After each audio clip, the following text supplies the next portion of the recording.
দর্শক, হাসিনা এবং ইসকন এই দুইজন নাকি বলে ষড়যন্ত্র করে বাংলাদেশে একটি ঝামেলা সৃষ্টি করে আবারও হাসিনা বাংলাদেশে ক্ষমতা নিতে চায়। প্রিয় দর্শক, গোপন তথ্য ফাঁসে গেছে, যে গোপন তথ্য ইতিমধ্যে কিন্তু বাংলাদেশ ঠান্ডা হয়ে যাবে, যে গোপন তথ্য জানার পরে সবকিছু গরম ছিল সেটা কিন্তু আপনারা দেখতে পারবেন। আসলে হাসিনা নাকি পূর্বে এর সাথে ষড়যন্ত্র ছিল, এর সাথে গোপন তথ্য ছিল, সেই গোপন তথ্য প্রকাশিত করে দেওয়ার পর বাংলাদেশবাসী বুঝে গেছে কার হাত রয়েছে তাদেরকে লেরিয়ে দেওয়ার।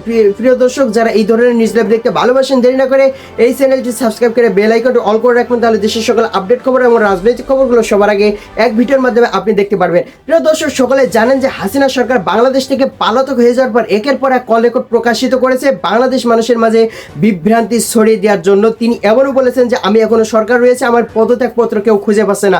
অর্থাৎ এরকম শোনা গেছে যে হাসিনা সরকার এখনো সরকার রয়েছে, পদত্যাগপত্র পাওয়া যায়নি। পরবর্তীতে কিন্তু প্রমাণিত করা হয়েছে পদত্যাগপত্র। সেই সাথে ডক্টর ইউনূস সাহেব তত্ত্বাবধায়ক সরকার তিনি কিন্তু বাংলাদেশের যৌথ বাহিনী নামিয়ে কিন্তু এইরকম বাংলাদেশে একটি বিবাদ সৃষ্টি হয়ে গেছে। দেখতে পাচ্ছেন মুসলিম এবং হিন্দুর মাঝে কঠিন একটি দ্বন্দ্ব সৃষ্টি হয়েছে। এর পিছনে কার হাত রয়েছে? অনেকে কিন্তু তথ্য প্রকাশিত করছে যে হাসিনা সরকারের নাকি বলে হাত রয়েছে। প্রিয় দর্শক, আসলে কি সত্য বিষয়ে জানতে হলে এই চ্যানেলটি সাবস্ক্রাইব করে আমাদের সাথে থাকুন। একের পর এক তথ্য প্রকাশিত হচ্ছে, যে তথ্যগুলো আপনারা ইতিমধ্যে শোনার জন্য অপেক্ষায় রয়েছেন। আসলে ইসকনের সাথে কে কে জড়িত এবং তাকে কি ফাঁসি দেওয়া হইতে পারে এবং তাকে কি বিচার হইতে পারে বিস্তারিত দেখতে পারবেন। আসলে তাকে কি বর্তমান কি পরিবেশে আছে সেটাও দেখতে পারবেন, এই চ্যানেলে আপলোড হবে। তাহলে সবাই ভালো থাকবেন, সুস্থ থাকবেন, দেখা হবে পরবর্তী দেশে কোনো আপডেট খবর অথবা নিউজ নিয়ে। আসসালামু আলাইকুম।